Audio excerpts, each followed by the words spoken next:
Princess Garrett. I am a junior communication major from Philadelphia. I am a line producer and multimedia producer.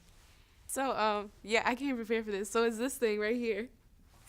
And you just bring it all up, and then, you just put the scrunchie around, and then you kind of have it sitting like this. Let me see the full process. You want to see the full process? Okay. So, yeah.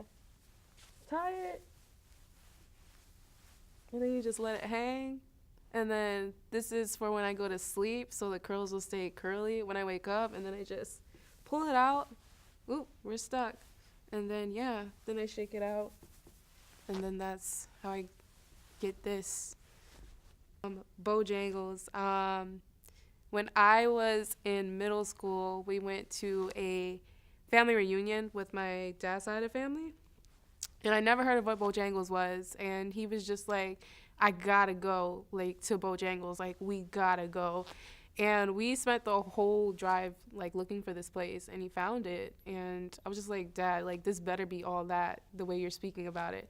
So we go in, and he buys, a 10-piece. And I have one. And I was like, wow, I really haven't been living life because this stuff is really good. And the sad thing is it only exists in the South, so you can only go to the South. But, when it's bow time, it's go time. Favorite moment of the trip? It was probably just going to Africa because a lot of people have this stereotype of Africa that the people are barbaric, that the people are dumb, that this country is very poor, but there's so many ways as this place is rich. South Africa is rich in culture. It's rich in the language, the people, the clothes, the colors. It's literally a vibrant place, and you wouldn't know that based on what the media portrays about the country and the different people and different places in it.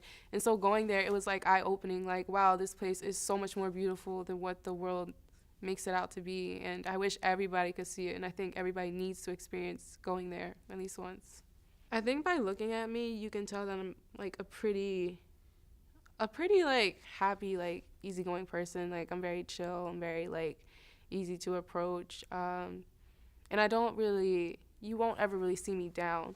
But I think one thing that people don't know about me is that I do have a lot of trust issues. And I think that's just how life has made me, just because I feel like I put trust in people, and then they use the things that I've told them and shared with them against me or for their own benefit. So it's really hard to open up to people and be vulnerable and then have to keep doing it over and over. When you meet someone new, it can be exhausting and very draining because it's who can you trust? Who genuinely cares about you? So that's why I come off as quiet a lot of times, because it's just really hard for me to open up to people and really hard to share bits and pieces of myself with other people, because you don't get those back once you do share it.